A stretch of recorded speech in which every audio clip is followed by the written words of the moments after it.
Scott from Baby here. Welcome to something that's not even close to my anime reviews on this channel. On this channel, I have a lot of games that I play, but there is some games that I just can't record, like 3DS games, some PS Vita games, and some other system kind of games. Of course, that are either maybe some games that are just too long for this channel that I feel like will just drag on, or I just don't think fit the channel as a series, so I never record them. So these videos are going to be game reviews. Please note that I am new to this, so I've watched a lot of reviewers in my time, so they'll probably seem a lot very similar to other reviewers. So I'm sorry about that. It's just I'll obviously grow my own style of reviewing over time, you know. These reviews will not be weekly, as I do have to play them, but writing scripts and then recording and editing and such, they're gonna be much harder to do than my anime reviews. Maybe you'll get one review a month. Also, not that this review might not be super good, but like my anime reviews, they probably will get better over time. I did want this review to be coming out before the end of the year, but over a lot of problem with time and stuff, I just couldn't get the time to get it done, so obviously I'm going to be doing it now. This month's game is something that I've been really excited for ever since they announced it, Persona Q Shadow of the Labyrinth. Why did I choose this game? Because I recently pre-ordered the Persona Q Wild Card Edition. This big boy comes with, of course, the 3DS case, Persona Q, this is what it look like. Of course, you can also buy the 3DS, the Persona Q 3DS separate, but of course it doesn't come with the Wild Card Edition, so let me check out my 3DS so you can see what it looks like on the inside. You got Teddy and Koromaru, and then there is, of course, the art book that it comes with, special art book, little stuff. There's some spoiler stuff in here. Let me see if there's anything that isn't super spoilery. Nanako, that's not super spoilery. Special art at the end, really cool, like kind of like poster stuff. That's one thing. And then there is also the other. Wait, let's look at this first. This is the special disc of songs that comes with the Persona Q Wildcard Edition. There are some special songs on this disc, like Maze of Life Special Mix, Light the Fire Up in the Night, Dark Hour Extended, Laser Beam Secret Path version, and Best Friend OP Maze version. This disc is actually pretty good quality. It's nice to look at too, so I suggest getting this. It's really nice. You can get it on Amazon. But there's also the tarot card set, actually. If you did pre-order Persona Q, if you did pre-order Persona 3 Fez, like, no, not Persona 3 Fez, what am I talking about? If you ordered Persona 4 Arena Ultimax, you actually got the first half of the tarot cards. This is the first half. And then if you pre-ordered Persona Q, you would get the other half. Of course, the first half comes with the Fool and many others, whereas the second half comes with the World and many others. So it is kind of worth getting both, and they are very good quality. And if you do get a misprinted one, from what I know, you can contact Atlas on their Twitter, which a lot of people did, telling them that their thing was off center and they got new ones. So that's something you can do. If you buy one and it's off center, they'll probably send you new ones, which is pretty cool. That's pretty nice of them to do. The gameplay in this video was recorded by me, as I have no recording stuff to do so. It was all recorded by BlazzerSora, who let me use footage, and I'm very thankful. Link in the description to his channel, or wait till the end of the video for the, of course, annotation. Let's get started on with the video.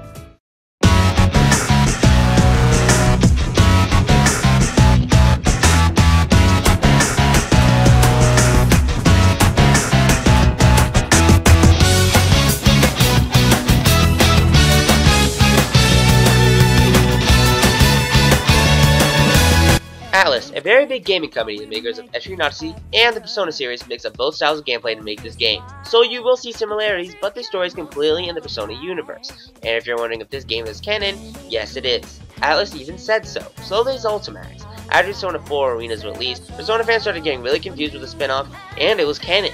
Then there was Ultimax, and now Persona Q. The hardcore fans are probably really crazy right now, since Persona 1 and 2 are seen as non-canon, even though they are. Then Persona 3, Persona 3 Fez, Persona 3 Portable, with a girl protagonist even, Persona 4 Golden, and now all these spin-offs, it's easy to get confused. I'll be explaining the canon shit later, so let's get to the actual review. First, let's get some backstory explained. The Persona 3 cast have the objective to save humans by defeating shadows that only show up during the extra hour between 12 AM and 12:01 AM, known as the Dark Hour.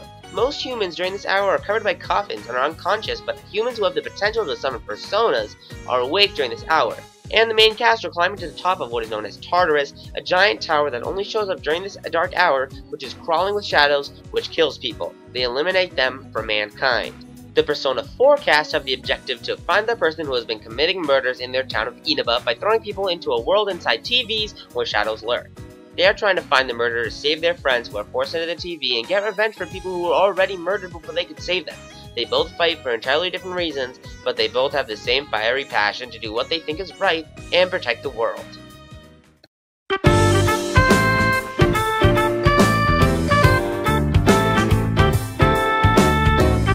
While I'm here, let me explain the timeline and what is not canon in a simple manner. I'll be ignoring all the games of the Persona series, no Shin Megami Tensei stuff, as it does not fit into the canon, of course, because it's a completely separate universe. Here goes. Persona 1 comes first, obviously, then comes Persona 2, not Innocent Sin, forget about it, pretend it doesn't exist. It's just not canon, just look away. Then years later comes Persona 3, here you can complain which Persona 3. There's Persona 3, Persona 3 Fez, and Persona 3 Portable. Persona 3 Fez is the true canon, but Fez and Portable are also canon because of this fucking asshole. Theodore. He's only available in Persona 3 Portable and not in the other Persona 3 games. And since he shows up in later Persona games, he confuses everyone, but he is canon, but Persona 3 Portable is not. As the girl protagonist who is only available in Persona 3 Portable is the only one who can even choose him. The guy in Persona 3 Portable can't. The reason Persona 3 Fez is canon is because it has a side story in it called The Answer that is only in Persona 3 Fez and is very important to the story. Let's move on, my brain hurts. Next comes Persona 4 Golden. Yes, Golden, the remake for the PlayStation Vita. You fanboys are gonna argue that it isn't canon and that the original is, but this sweet body back corrects yo sorry ass. Marie, who is only available in the Golden version of Persona 4, shows up in every other Persona game afterwards other than one of them, and some aspects like Adachi Social Link, something only available in Persona 4 Golden, are mentioned in future installments, so Golden is treated as the true canon. Next is Persona Q, the game we are reviewing, of course. This game goes on at two different times on the timeline, during the later events of Persona 3 Fez, and during the later events in Persona 4 Golden due to time travel and shit. Then next comes Persona 4 Arena, which goes on a month after Persona 4 Golden, and then Persona 4 Arena Ultimax, which goes on about a day after the events of Persona 4 Arena. And that's the gist of the timeline. Of course, we don't know what Persona 5 has in store for us, but we'll have to see in future months. It took a while to explain that, so let's move on.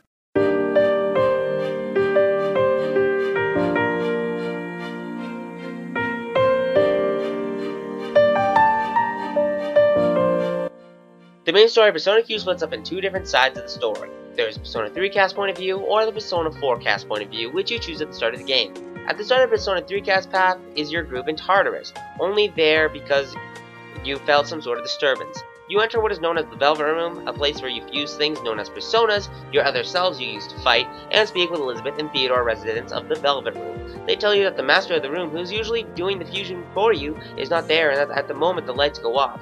They come back on, and your friends are all with you in the Velvet Room. Note that this shouldn't be possible, as only guests of the Velvet Room may enter at all, and something must be wrong.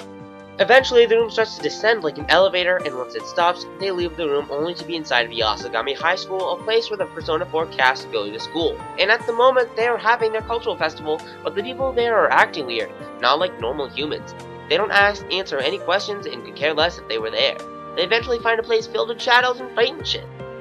At the start of the Persona 4 cast path, you and your friends are enjoying and reminiscing about the culture festival, until you notice that, again, everyone in the school other than you guys are acting weird. You encounter Margaret, a woman who is also a resident of the Velvet Room, and she lets you know something you didn't expect. You find out you cannot leave the school, and decide to enter what seems to be a labyrinth, where Rise, your support in the game, can sense shadows. You enter the dungeon, meet new characters known as Zen and Rei, find out they have lost their memories, and the only way to get back to where they came from is to help them reclaim their memories. And that's where I'll stop right now to avoid spoilers.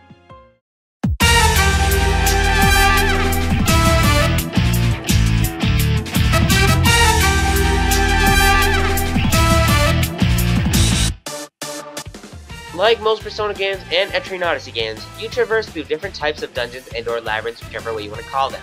But in this game, unlike Persona 3 and 4, where you go through dungeons and fight shadows when either you or the shadow encounter each other by attacking one another, instead it's more in the style of Entry and Odyssey and or Pokemon, where there are random encounters and the probability of you running into an enemy raises every step you take. There are items you can use to make it less likely that you will run into an enemy, but they don't get rid of the probability completely. There are shortcuts you can take, and there are treasure chests with rare stuff as well. Even dead ends are useful sometimes. Note, sometimes they are useful. When interacting with dead ends, your team talks about random stuff. Sometimes you'll get requests, items, or battles with shadows, so sometimes you shouldn't be greedy. There's something in dungeons known as power spots as well, which give you materials, sometimes really rare ones, but if you get super greedy, you might encounter an enemy. Senpai, if we don't retreat for now and pull ourselves together, we'll be done for. You should rest. We'll take these on. Huh? Who's there?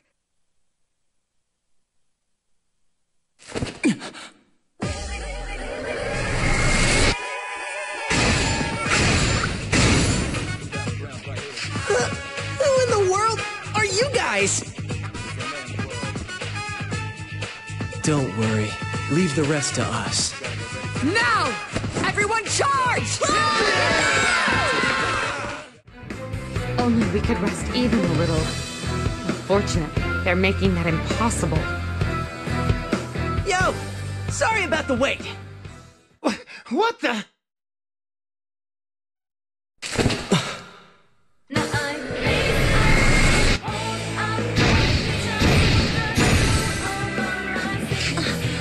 What the?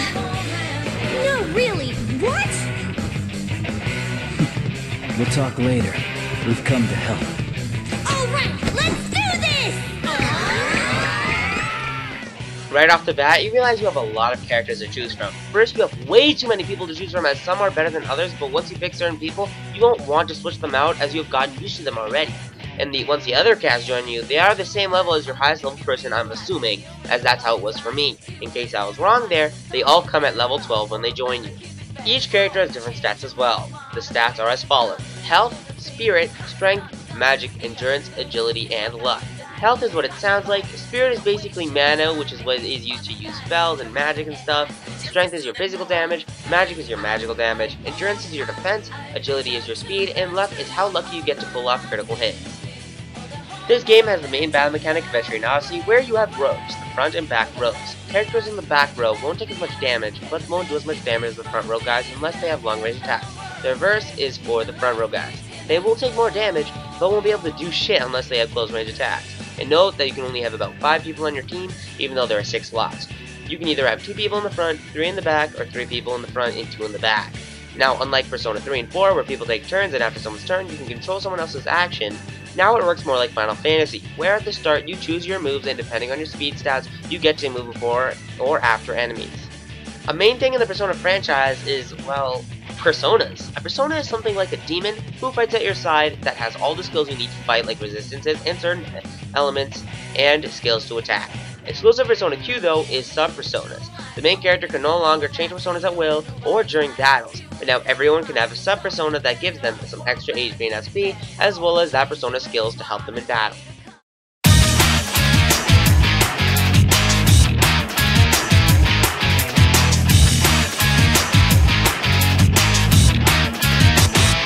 There are 4 different types of elements, with each having 2 to 3 stronger versions. Fire is known as Agi, wind is known as Garu, electricity is known as Zio, and ice is known as Bufu. Adding the prefix Ma to any of them would make them be able to hit multiple targets on the field. Then there are 2 different types of insta-kill attacks. There's Hama and Mudo, which are light and darkness attacks respectively, which both can instantly kill enemies. Note that this mainly only works on enemies who are weak to light or darkness. Those who aren't have a low chance of getting hit by them, and those who resist or even block it can't be instantly killed. This shit does not work on bosses. Don't waste that SP. Then there's Almighty Damage, which this shit does massive damage to anything, and nothing other than 1 or 2 or 3 things in this game are resistant to it.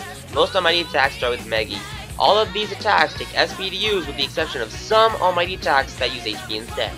Now if you played Persona 3 and missed this stuff in Persona 4, it's back! There are 3 different types of physical attacks that can be dealt. Stab, which is usually ranged, Bash, and Cut, which are both usually close-up attacks. Every character specializes in one of these, and some can learn moves other than just the one they start with. but they will deal more damage with the stuff they can do. Some moves also have magical elements as well, but they don't use SP.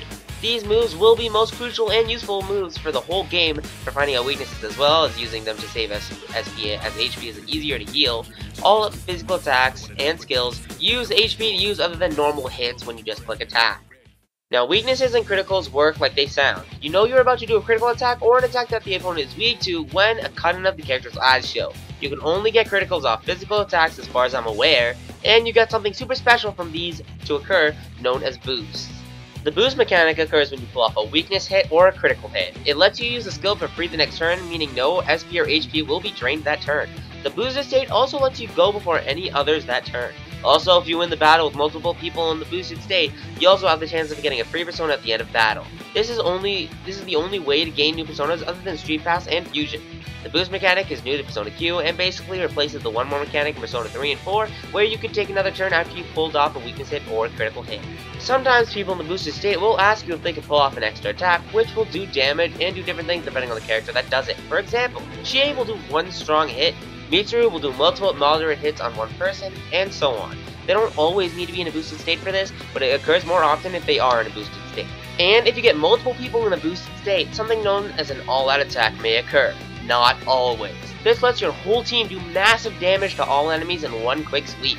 Even if some people have fainted in your party, you can still pull off all-out attacks with a minimum 2 people other than you alive. You need you, the main character, either you or Makoto, depending on who you're playing, Persona 3 protagonist or Persona 4, you need him to be alive for this. I don't know if you can do it with any less than 3 people, as it never happened to me, and if you finish a battle with an all-out attack, you get an EXP bonus. This is different from how it was in Persona 3 and 4, where you would have to knock down all opponents to be able to pull off an all-out attack. Note that getting a critical hit or a weakness hit will not always knock down the enemy in this game, only sometimes, which is fucking annoying. Also note that if the main character dies, it's okay, you can keep going in the fight. It's not like Persona 3 and 4, where if your main character dies, you have to restart. You're basically safe there. New to the Persona gameplay is something known as leader skills. These skills are done by the navigator you have set for you and only the leader of your team can do. There are 2 different navigators to choose from and they are both doing different things. Rise does general support like letting people go first and in turn making attacks free for 1 turn, while Fuka does healing support which can save your ass a lot more than it seems. You can choose from having Rise do the dungeon protection or have Fuka doing that stuff, depending on what abilities they have. They're helpful either way. Then there are status elements. There's a lot of them. There's paralysis, which sometimes doesn't let you move, curse that does damage to you whenever you deal damage, poison, which does damage to you at the end of each round, stoned, which doesn't let you move at all. Then there's silence and blinded, which don't let you use elemental attacks or physical skills respectfully. Panicked, which causes the person to act randomly without control. Sleep, which also doesn't let you act, but once you're hit, you are awake. And also down, which causes you to miss a turn. Anyone down will get back up ready for the next turn. All these elements work on your team and the opponents. Note that if you are stoned and your whole team gets stoned and there's no one left and everyone's stoned, you lose the battle automatically and it counts as a game over. Then there are the main stat buffs and debuffs. The main buffs are known as Terugaja, Rakugaja, and Tsukugaja. Each one raises attack, defense, and speed respectively. Then there are other buffs that make it so people can't be hit, or all damage is focused on one person, and so on and so forth. The main debuffs are known as Tarunda, Rakunda, and Secunda, which are obvious to what they do. Then there are also debuffs where elemental damage is lowered, or even resistance to elements are lowered as well. Now the enemies of this game, and like all other Persona games, are known as shadows. These shadows are monsters who attack people indiscriminately, and could care less who or what you are. They attack those who oppose them. There are multiple different types of shadows, and if you played any of the other Persona games, then you will know a lot of the weaknesses of the enemies, as a lot of the shadows show up in older games as well. Are you speaking of the FOEs? Well, what? Fusis Oikein Idolin. Yeah, that was too long, so we're using a nickname. Just call them FOEs. Now an enemy special to the Etrian Odyssey franchise roam the halls of the Labyrinth. They are known as FOEs. They are basically super OP enemies that can literally own you if you run into one. Don't worry though, these guys don't attack you unless you walk into them or walk into where they are going to walk to. Although, all FOEs have different walking patterns, so some may follow you around, some may just walk in specific patterns. Note that once you are strong enough, it might be worth it to go back and fight older dungeon FOEs, as they drop rare material that can be sold for a lot of money, and every time I killed an FOE, they always gave me a rare persona. So if you need some for fusing, that's your best bet.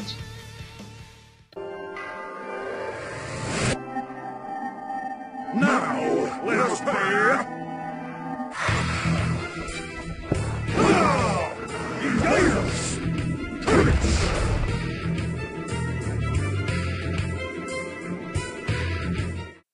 Now, boss fights in this game are pretty interesting. A lot of the bosses are very specific, and if you look in the art book, every single boss in there is in the game, except for about 1 or 2 to avoid spoilers from what I know. These bosses are pretty tricky, and that's why I have them in a separate section, of course, from actual enemies and FOEs. They have obvious different patterns, and they have special abilities. They're not that hard, honestly. The last 3-4 bosses were... The first 2-3 were actually pretty fucking simple, as long as you have the DLC persona, so I don't see much of a threat in having people dealing with these.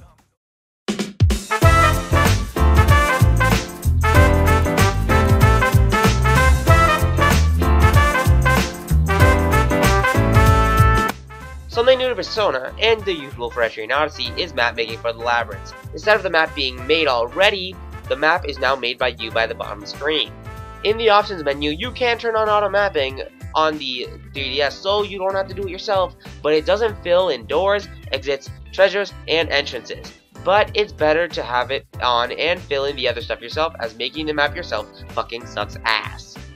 One problem I had with this is that every floor of every labyrinth has a special chest you can open if you either pay a ridiculous amount of play coins, or you fill your map for that floor entirely. Note that the price does go down the more you have the map done. The problem with this is that even if you fill it out, it won't recognize it as filled out unless you stepped in that square or activated every single trap of some sort. So even if there are hazards that can deal damage to you on those squares, you still have to go on them. This takes so much time, and sometimes the payoff isn't super great, but sometimes it is. It's usually a matter of, do I waste my time to test my luck situation most of the time.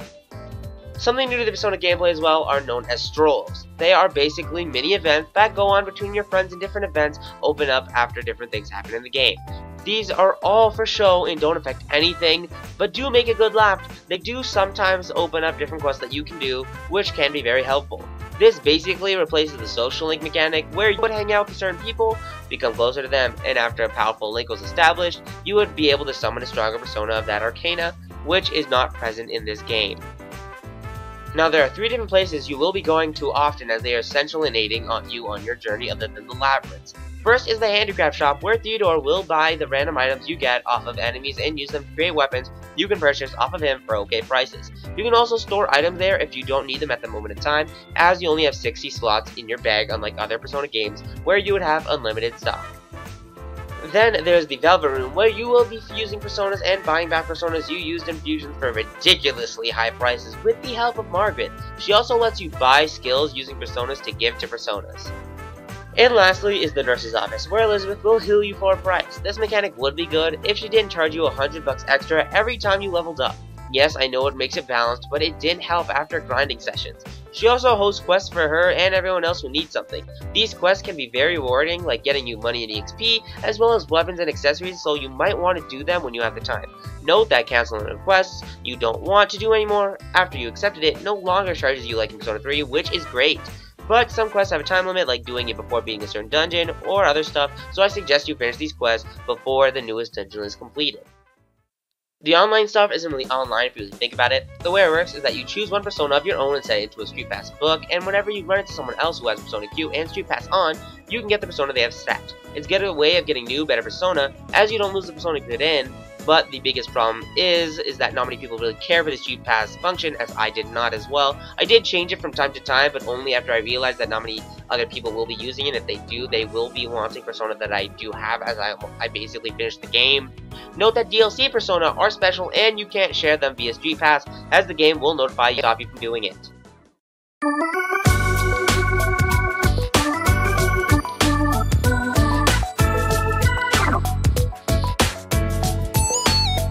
The animated cutscenes are very well done, smooth, crisp, and colorful. As you may have noticed, everything's really chibi, which was done for the fact that the 3DS probably couldn't handle anything other than chibi for Persona Q.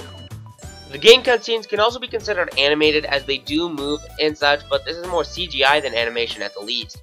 One thing to mention is that when a new line for a character shows up in the text box, the character resets its position and has some sort of yellow blur show up every time. It gets kinda annoying after you realize it, but it isn't that bad. The graphics and battles were pretty awesome. The eye cuttings that were in the previous Persona games make a comeback, which is great, and the animations for the attacks are great as well. The look of the labyrinths are great as well. They all have their very own feel and atmosphere to them, and none feel similar at all.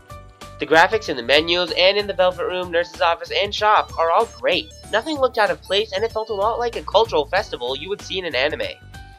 As for the 3D, I can't say much of it as I played the majority of this game with it off, but I can say it didn't make a difference with it on or off. I didn't see any 3D effects or anything, nor did it make the frames drop at all as well. This music is fucking phenomenal. To the normal battle music, to the boss music, to the hanging out music, everything is awesome. One thing to note though is that unlike Persona 4, there's only one main track for all battles other than bosses and FOEs, so the main track will get tiring to listen to eventually. I like it enough to listen to, but not hours on end. Note that the Persona 3 and 4 side both have separate music. Now when I say separate music, I mean only the main track for the battles are different. They're both called the Light That Fire Up in the Night. One is called the Dark Hour, and one is called Midnight. They're both separate, and they both sound amazing. And note that the final boss in this game does have his own special music, so that's a plus. Here's a quick listen to my favorite track in this game.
The voice acting splits up into 3 different areas: the voice acting in animated cutscenes, normal cutscenes, and then the voice acting during battle. Why am I splitting them up? Because they are all different. Let me explain. The voices used during the animated cutscenes were great.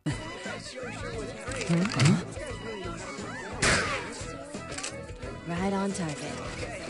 Firing! Targets annihilated. I guess. Take that, as they say. They were clear and easy to understand. The voices used during the normal cutscenes were also great, but you will notice that they don't always say what the dialogue box says. And they won't speak during a lot of the random cutscenes in dungeons, but that's understandable as most games don't do that either. A wild card? It's just like my partner. 2 with the same power. This must be the reason for the favor. It's nice to meet you.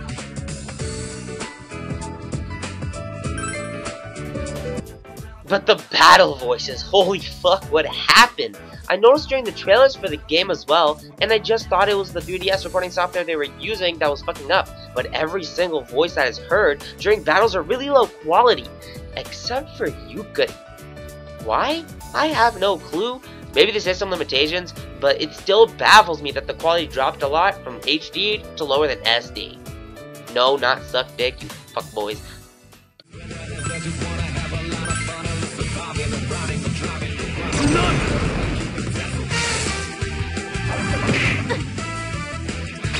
It's all mine.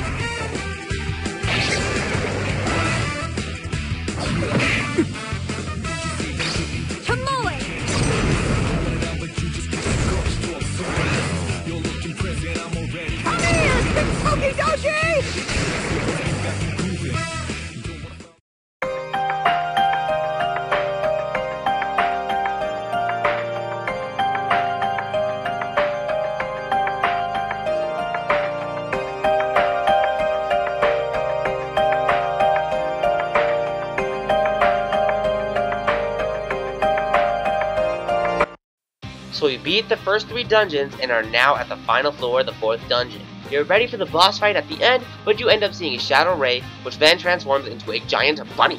You fight it, beat it, and after Zen opens up the last box, which has the last of Zen memories, Zen reveals, I am Kronos, he who has dominion over time. that he is Kronos, the god of time, or was, and gave back Ray's memories, which he then reveals.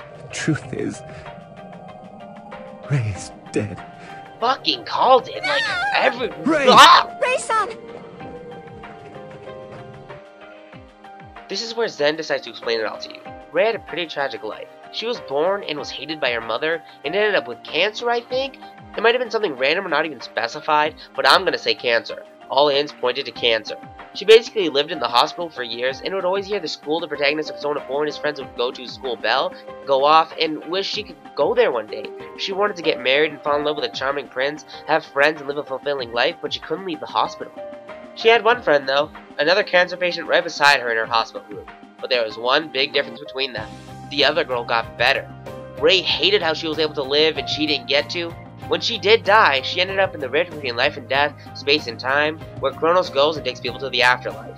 Kronos found her and tried speaking to her, but she just wouldn't speak. He eventually created Yasugami High and its cultural festival from her memories and dreams to see if he could get her to speak at all, but all it did was make her angry.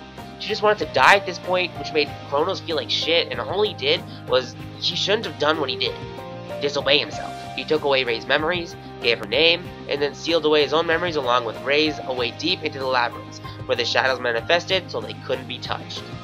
The evil part of Kronos that was sealed away grew angry that he defied his own mind, so he used the Persona 3 and 4 cast to help him resurrect himself so he could send Ray to the afterlife and destroy Zen altogether. At this point, Ray is panicking again, yelling how she shouldn't have lived because there was no meaning to it at all, and the shadows answered her call as they took her, and as one big shadow trapped her inside itself. The others created a dungeon within the clock tower with one big shadow at the top, and now the true final dungeon is here. This dungeon is not easy.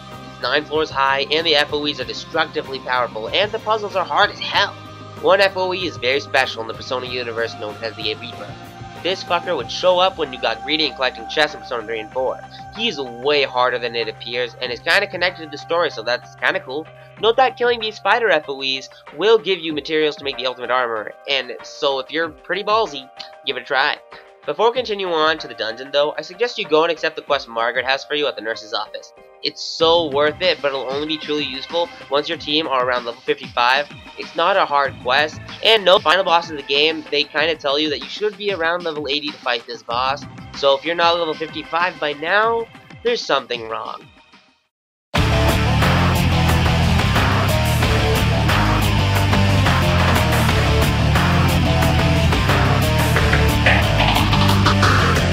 Once you get to the top of the dungeon, you finally encounter the shadow that has captured Ray and engage it into battle. This boss is really fun and tests your memory of weaknesses and activation time. This boss will be normal at the start of this battle until it has lost a quarter of its health. Once that happens, it'll grow extra shield like legs and will make you destroy those legs before you can attack the main body. But be careful, as the legs grow back individually over time, so it would be wiser to weaken each leg and then destroy them all at once so you have a few turns of relentless attacks without the boss hitting you back. Each leg gets its own turn to attack and has a corresponding element. The fire leg is weak to ice, ice leg weak to fire, lightning leg weak to wind, and vice versa. It'll eventually heal all its HP, but it'll only happen once. This boss isn't too hard to get past. It's really hardcore afterwards though. Ray! Ray, are you alright? Zen? Thank goodness. Are you okay? Can you walk? No. You can't? Here, take my hand. Run. Please. Run. Huh? Be careful! Something's coming!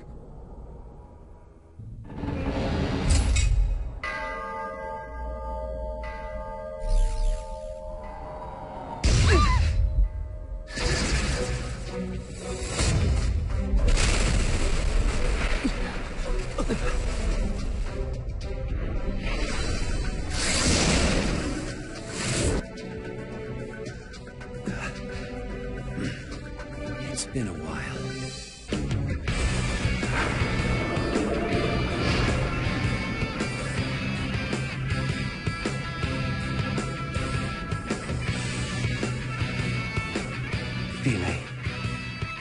forgive me. For I was not able to save you back then. And forgive me for saving you now. Let's go!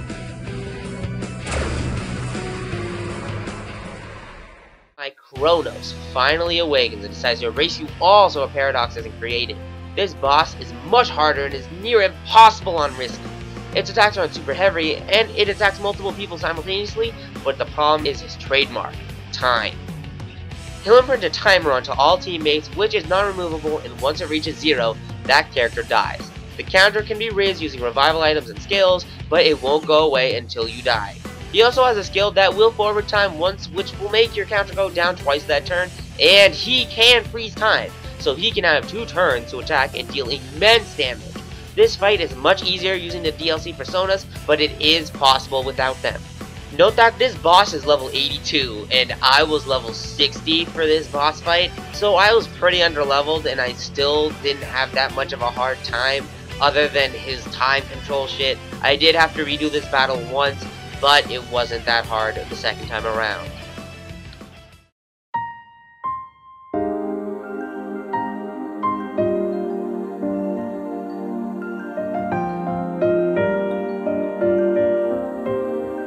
After you beat Kronos and him and Zen become one, Zen explains to Rei that even if she didn't get to live long, she still lived, unlike Zen, who was immortal. He didn't get to technically live a life. No one has the true meaning to life, and he believes that living is the true meaning in of itself as long as you live life to its fullest in your own way. Whether it being going to school or being in a hospital forever because you've been on Earth, it made you someone who helped it move. Rei accepts this and finally wants to move on, but still wants to explore the world for a while. So the group enjoys the cultural festival one last time, has some great farewells, and after being told that they will lose the memories they gained there because it wasn't supposed to happen in the first place, promise to meet each other in their own world one day, which they technically do in Ultimax.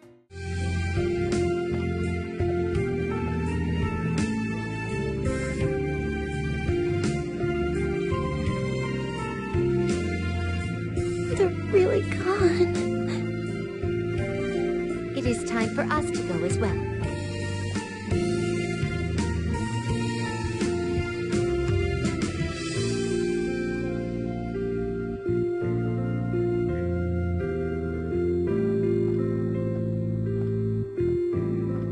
So long, guys. Hey, thanks. Thank you so much. Well, see ya. For now, please excuse us. I'll score with you next time, ladies. Thanks for everything. We'll meet again soon. See you again. For sure. Yeah, see you soon. Thank you. It was fun. Oh, we gotta chat again sometime. Let's meet again for sure, okay? This is not goodbye for us. Well then, until next time.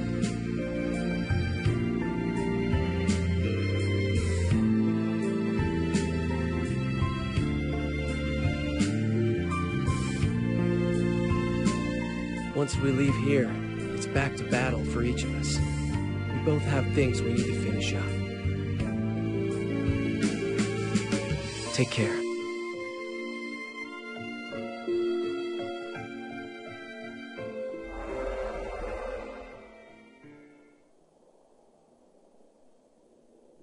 It seems the chain of events here has reached its conclusion.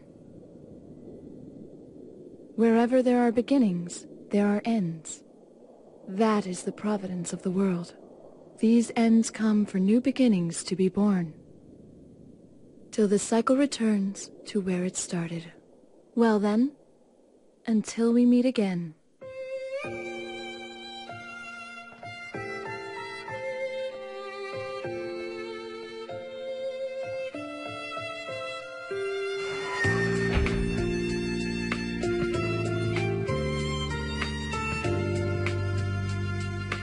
And the credit rolls. It's too hard. X equals, How about some adult stuff? You've made a miscalculation, right here. Huh? Oh, damn it! OMG, are you trying to avoid flunking out alone? You should try harder, Rise-san. But that's not in my character. Hey, listen! You shouldn't box yourself in like that! What's that mean? I can do this too, you know.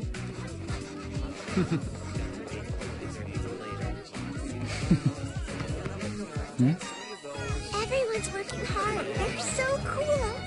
Yeah, they are pretty cool, aren't they? At the end of the credits, you see either you or Makoto having fun with their friends and remembering how their friends are their true reason to keep moving. So worth it. This ending was so worth it.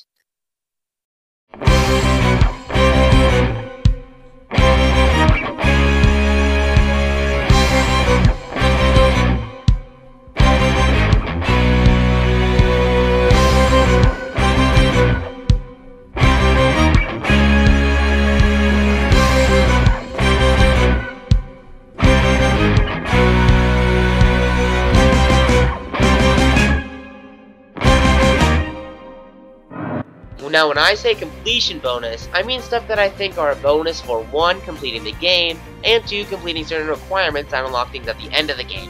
I'll say right now that there is no secret or true ending in this game, unlike other Persona titles.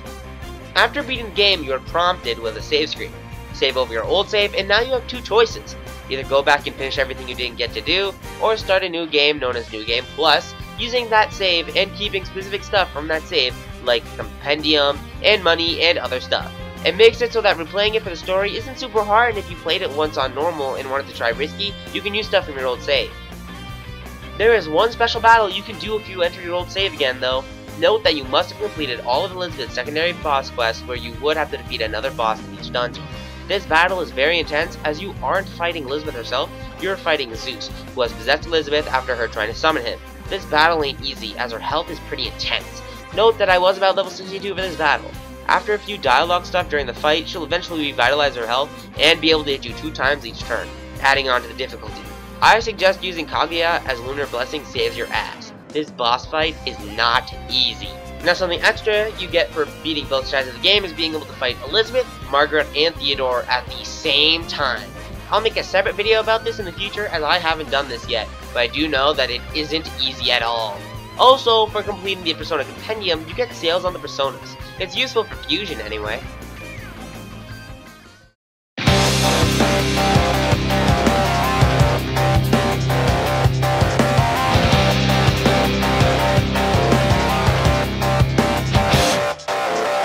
Now, I will tell you that this game is fucking hard. I beat this game on 3 different difficulties. I beat it on Safety, which is the easiest, Normal, and Risky, which is the hardest difficulty, and it was still kinda hard on Safety. I don't know if this game is more Ecchi and Odyssey style, because I haven't played one before, but all I know is that the difficulty is much harder than difficulties in other Persona games. I started this game on Normal, and I was fine for the first dungeon, but when the second dungeon came in, the difficulty spike was high. It just became much harder after that. The AI is fucking genius, and for some fucking reason, almost every time I tried to use an insta-kill on an enemy that was weak to it, it would miss, but using it on something else that wasn't weak to it worked fine, and every time someone did it to me, it killed me!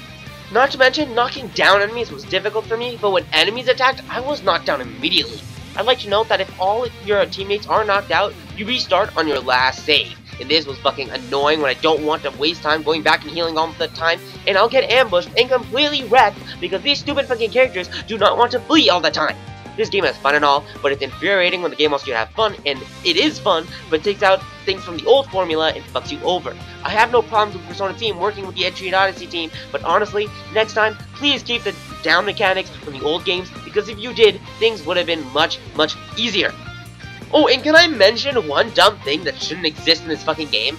There are enemies known as Golden Hands, which are rare enemies that give you a lot of experience and rare materials, but they run away a lot. They can run from you, and they can summon more enemies to fight you, and they can use insta-kills attacks on you, not to mention every single attack only does 1 damage to them, unless you're lucky and you get a critical hit. Usually, I just run away in these situations as every RPGer knows that the moment their HP goes low, they will run.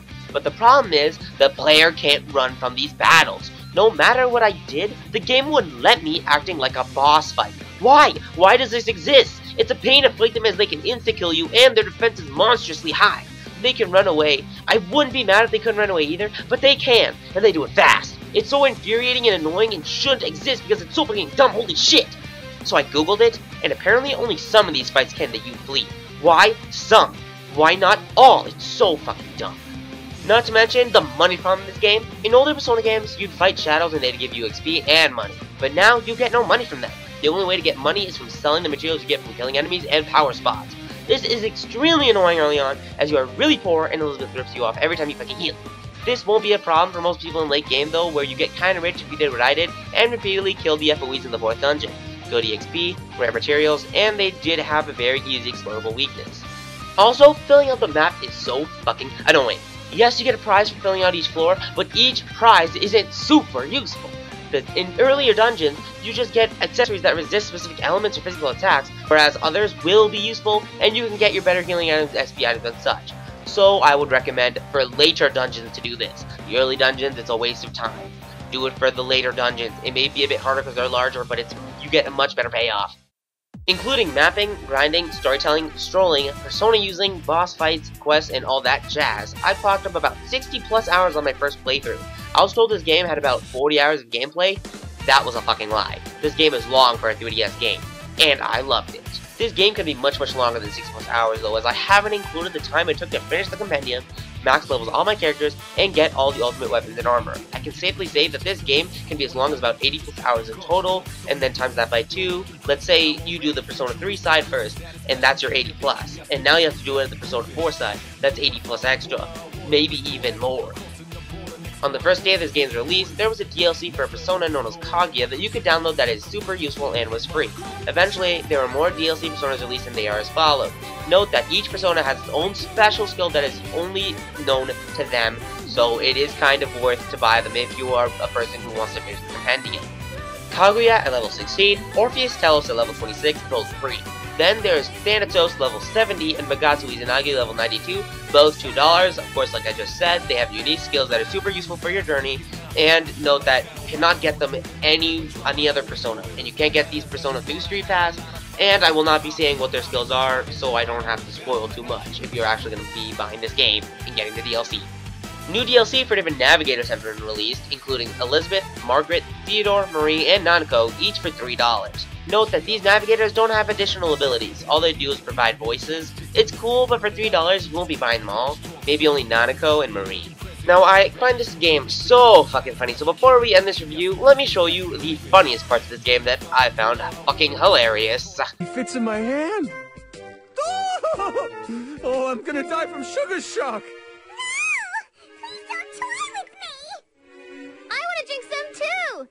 Will give you wins! Don't drink that.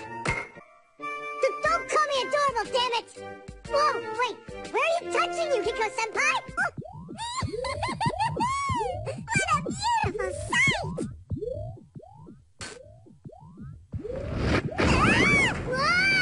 Oh, sorry. Guess I missed. Let's hurry up and go before we're squished!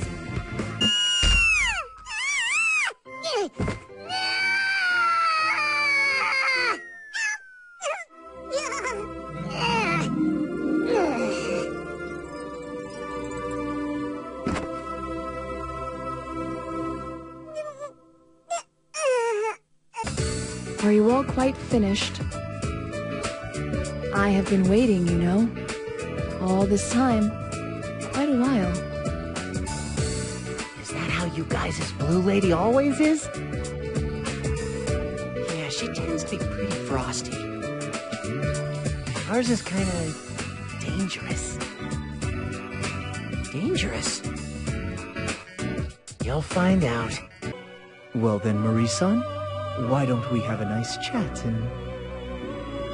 I want a shaved ice, the red stuff. Go buy me one, Theo. What? Go and get her some later, Theo.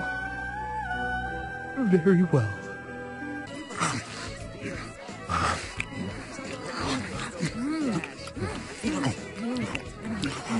I won't lose!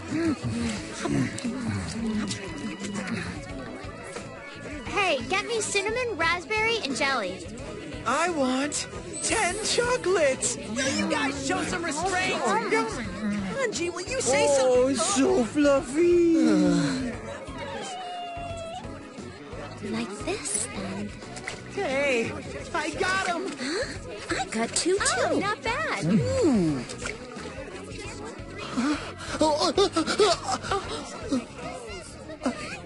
I'm sorry.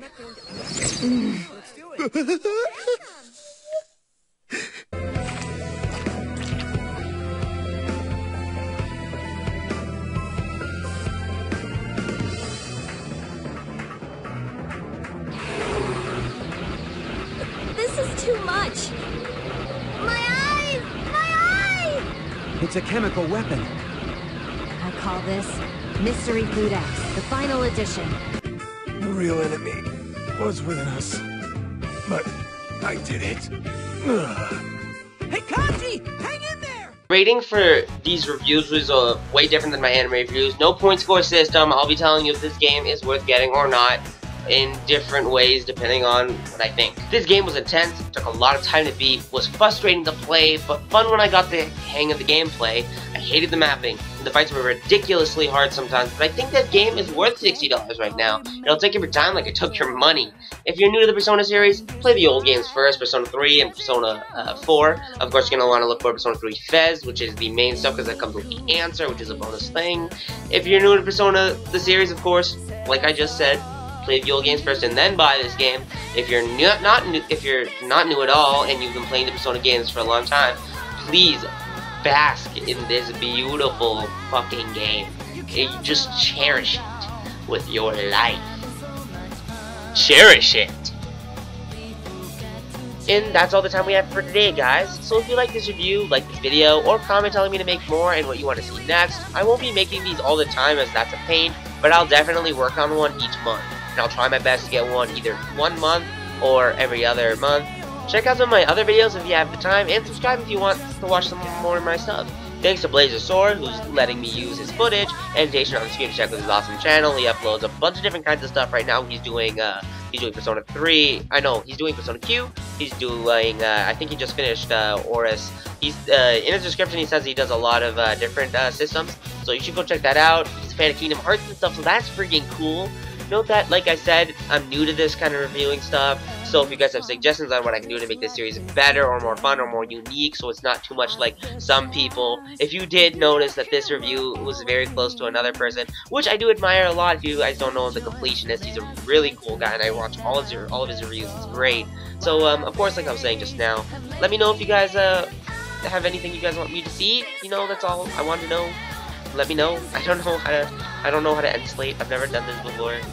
Like I was saying, just tell me what you guys want. If I can do it. Okay, bye. Thank you.